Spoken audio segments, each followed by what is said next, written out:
afunge plasta.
Sasa Idi Panzi ukiangalia hiyo right hand yake jaribu kumpelekea vya kutosha sana.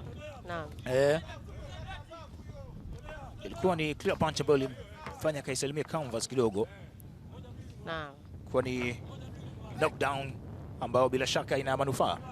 Ya, ina manufaa kwa sababu wanasema kuhesabiwa sio kukatwa point, lakini ile clear punch ndio inayokatwa point. Kwa hiyo kama punch ulienda chini kwa punch ikafika kwenye sehemu ya point, lazima utakatwa alama. Kwa hiyo ina faida. Haya. Ukitazama ni raundi ya kwanza tu kwenye pambano hili kwa mabondia hawa wawili. Nimekuambia kwamba ni vita hiyo pia makocha kati ya kocha mzazi dhidi ya kocha Super D kwenye kona kule, wote wakiwa wanapeana maelekezo. Hebu jaribu kutembea, fanya hivi, maelekezo yanakuwa ni mengi sana. Na maelezo ambayo ya kutembea na inatoka kwenye kona ya Idi Panzi. Bwana wewe ukijaribu kupiga 1-2 hakikisha unatoka. Lakini je, ataweza kusikia hayo maelezo? Naam. Wakati upo kwenye ring unacheza kama vile kuna maelezo huo unasikia. Yaani kila anayeongea chini ukiwa makini unamsikia. Kwa hiyo sasa ni wewe kufuata uelekeo sahihi ucheze vizuri, au kuna mtu mwingine atakwambia yani unaenda unapigwa, lakini anakwambia nenda. Sasa ile nenda unakuwa unasababishwa kupigwa. Lakini kocha mzuri atakwambia fanya hivi, au mfano weka gadi, ingia na gadi. Inakuwa inasaidia, yani zile kuongea kama vile inakuwa inasaidia kwa upande kwa kiasi kikubwa sana mtu ukiwa kwenye ring pale.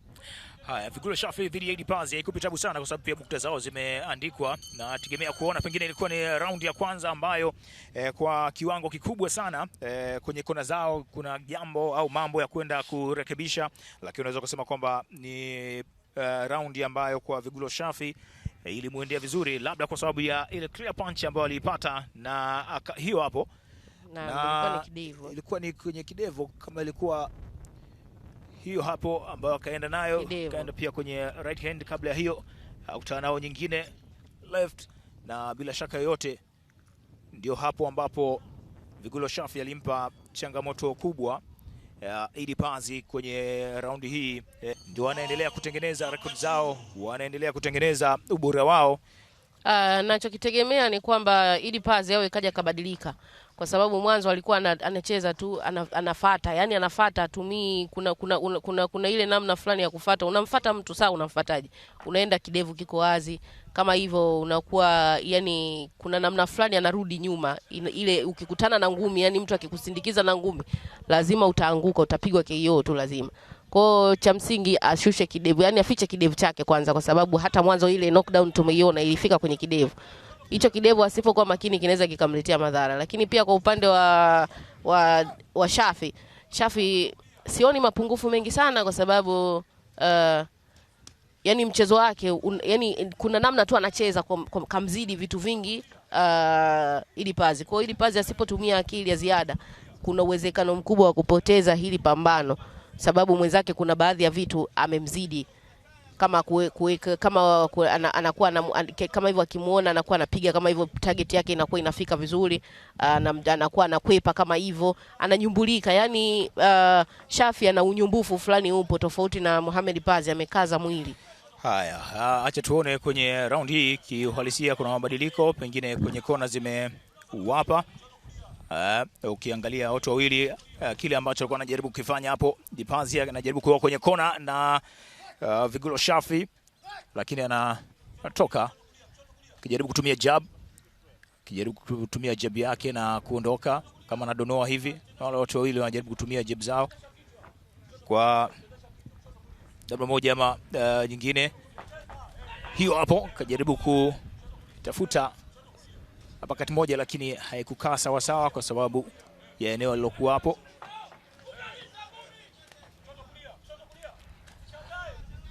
Vigulo Shafi anajaribu kupatia changamoto na kuwashawishi wengine majaji hii leo.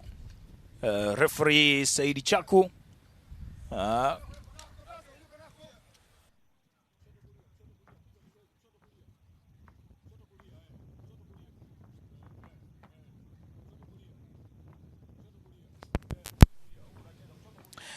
haya kiendelea hapa,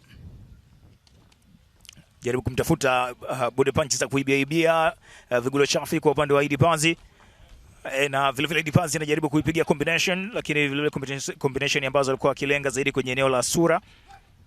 Watu wawili hawa wanajipa mtihani mgumu kwa sababu wanacheza kwa ukaribu zaidi. Je, hizo mbinu za kucheza kwenye ukaribu zipo? Ukimwangalia Idi Pazi akijaribu kupiga combination, akijaribu kuweka, anaenda na left hand right vile vile, na pengine kwenye raundi hii ya pili unaona kuna utofauti ambao umepatikana kwenye kona ya Idi Pazi baada ya raundi ya kwanza kutokuwa nzuri zaidi kwa upande wake. Kona ya Idi Pazi, kitu ambacho nimeona ni mabadiliko kwa raundi ya pili. Kuna kauchangamfu kidogo kapo kwa Idi Pazi tofauti na raundi ya kwanza. Lakini pia namuona kwamba Idi Pazi anafuata mchezo wa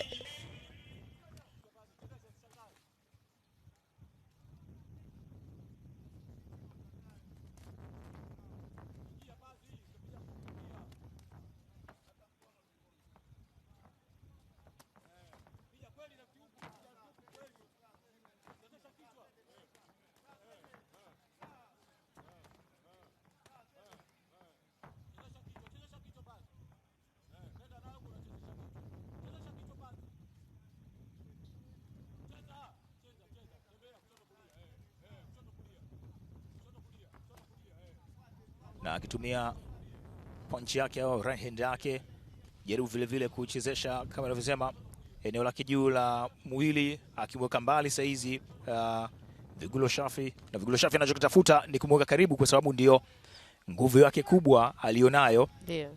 Akiwa mbali ni kama anashindwa kutimiza yale mambo yake muhimu. Haya, anashindwa kutimiza. Hii round ya pili ni round ambayo ni kwa mara ya pili hii naona kwa upande wa Vigulo Shafi gloves yake ilikuwa haijakaa sawa sawa. Anawaruhusu kwa mara nyingine tena kuendelea kuoneshana makali kupitia hapa kwenye viwanja hivi vya Leaders. Kumbuka kwamba hii ni pambano la pili la siku hii, mapambano ya mapema tu haya, ikiwa ni nasema kwamba ni lasha au kuonesha mabondia wengine wana kitu gani hasa cha ziada. Tanzania ni miongoni mwa taifa lilobarikiwa mabondia wengi kweli kweli toka miaka na mikaka.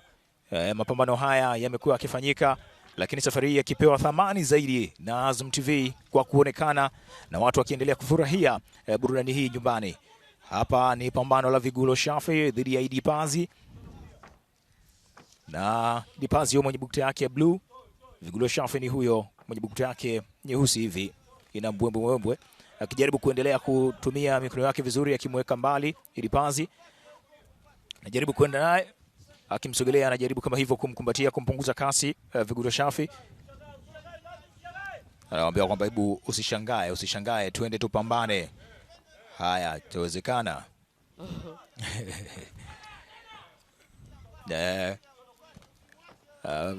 Vigulo Shafi anajaribu kama kumkatia ulingo ili asiende mbali, ili amweke sehemu nzuri.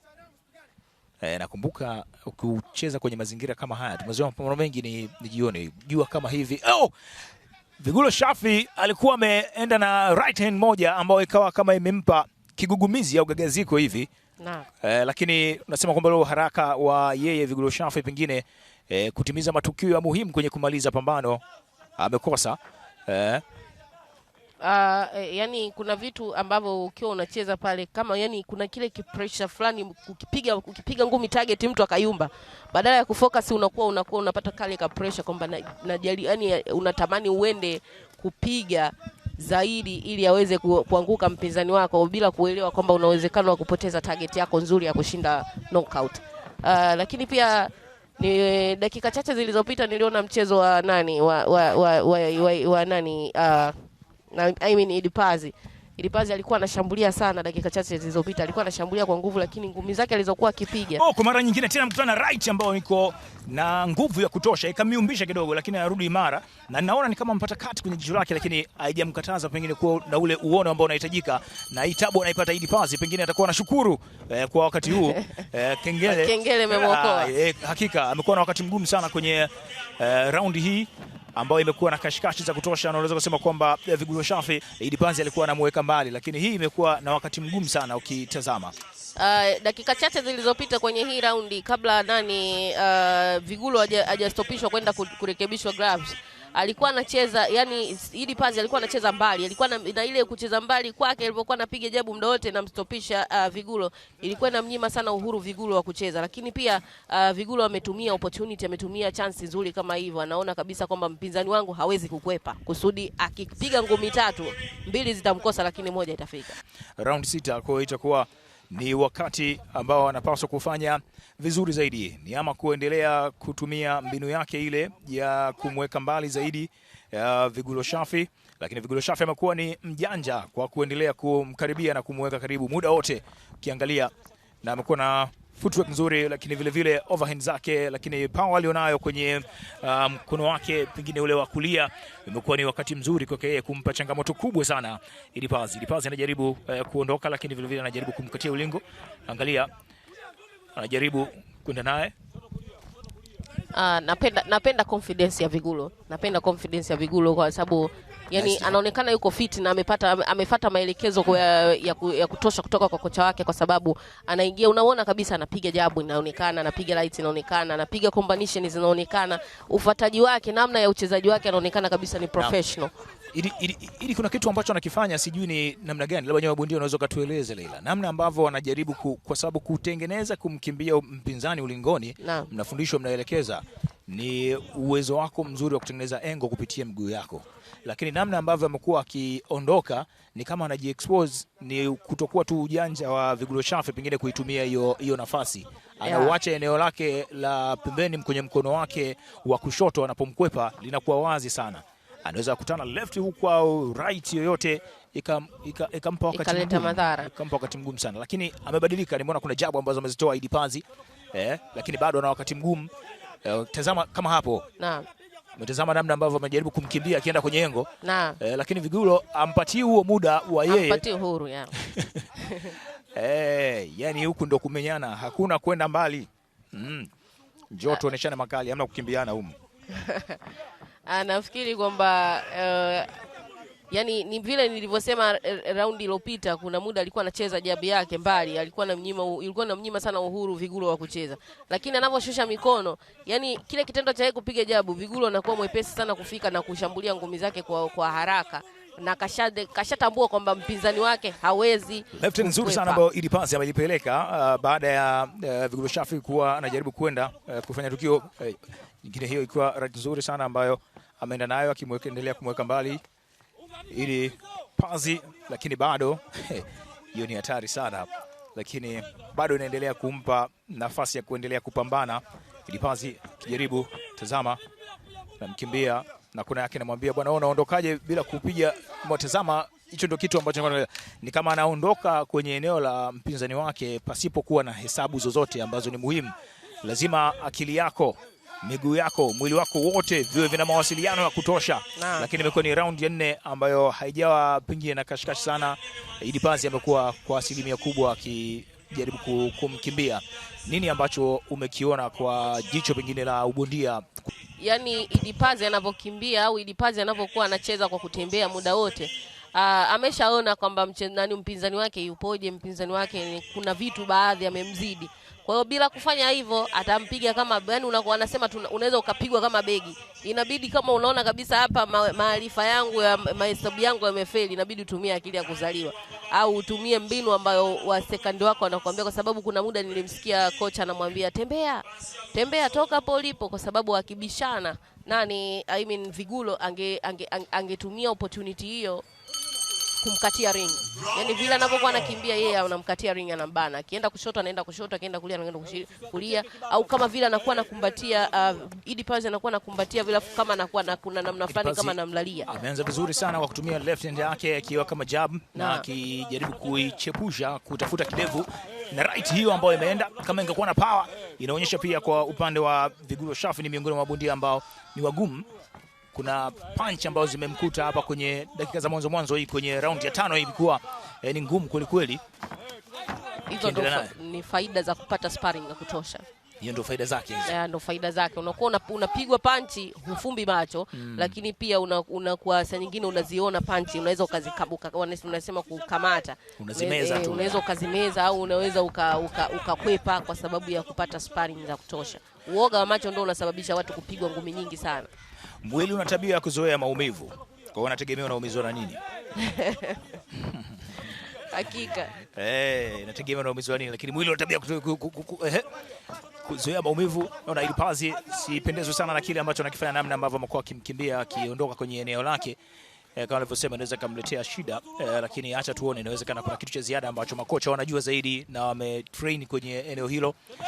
Lakini bado anamwambia endelea kutembea kwenye kona yake. Anajaribu kuicounter jab moja na jaribu kucounter Idi Pazi, anajaribu kucounter saizi punch za Vigulo Shafi.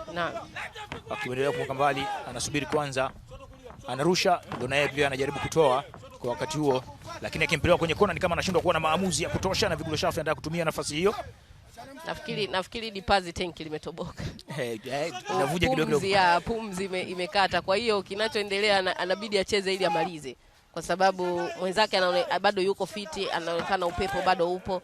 Lakini pia kama mimi ningekuwa kwenye kona ya Idi Pazi, ningemshauri atembee. Jabu yake situlie muda wote, kwa sababu kutembea ndio unatembea, lakini unatembeaje?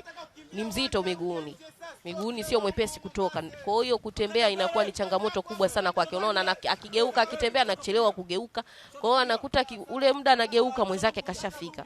Inamnyima uhuru wa kucheza. Kwa hiyo inabidi ya kona yake, yani kitu cha kumshauri Idi Pazi ni kuweka gadi na kucheza jabu yake, au anacheza ngumi mbili tatu. Idi Pazi anakuwa kama ulivyosema, ni kama tanki lake ni kama limeanza kupata shida.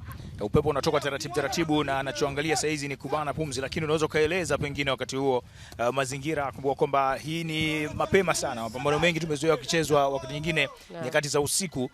Kwa hapa inabidi uwe na pumzi ya kutosha, uwe na maarifa ya kucheza na ulingo, kulinda pumzi yako na kumsoma mpinzani wako. Mpinzani kama Vigulo Shafi, yeye ni mpinzani ambaye ni pressure fighter, muda wote anakuja kwako, anakuweka kwa ukaribu zaidi na anahitaji kuonesha kile ambacho kinahitajika. Round ya 5 imekamilika, ikisalia ni round ya 5, tukiona nasubiria round moja ambayo ni round ya 6.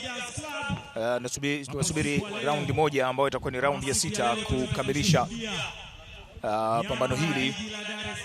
Ushaona ndugu yangu, kama pumzi inakata, angalia vitu muhimu. Na kukimbia pia ulingoni, kama hauna pumzi ni kazi. Kama unakimbizwa tu na mtu, kwa ni moja kati ya kazi nyingine ngumu unapokuwa ulingoni. Sikwambie mtu ukiwa umechoka kwenye ring afu mtu anakuambia tembea, inakuwa inachosha sana, kwa sababu akili inataka ila mwili unagoma. Hapa sasa ndio muhimu wa kutafuta vilima kuvipanda. Acha tuone kwenye round hii ya mwisho kitu gani ambacho kitafanyika kwa bondia wote wawili. Idi Pazi dhidi ya Vigulo Shafi. Vigulo Shafi huyo ambaye ana bukta yake kama nyekundu na nyeusi, na Idi Pazi huyo mwenye bukta yake nyeusi. Wote hawa wawili ni mabondia ambao kutoka hapa Tanzania, mabondia ambao wanaendelea kujijenga. Kiwaangalia miili yao inakubali kabisa kwamba wapo kwa ajili ya kupambana. Ilikuwa ni right moja ambayo imeenda, na naona kilinda meno kile au kilinda mdomo pia kikiwa kimetoka, kama mwamuzi atakuwa ameona atakwambia bwana, subiri kwanza, tuhakikishe kila kitu kikae sawa sawa. Na Idi Pazi ilikuwa ni moja kati mzuri sana wakati wanabadilishana makonde pale au punch zile. Ngumi wanasema kwamba usemi makonde, wasema ni punch. Sasa makonde ni kama watu ambao wamekutana mtaani tu mnatupiana. Lakini kwenye mchezo wasema kwamba ile ni punch. Naam, ile ni punch.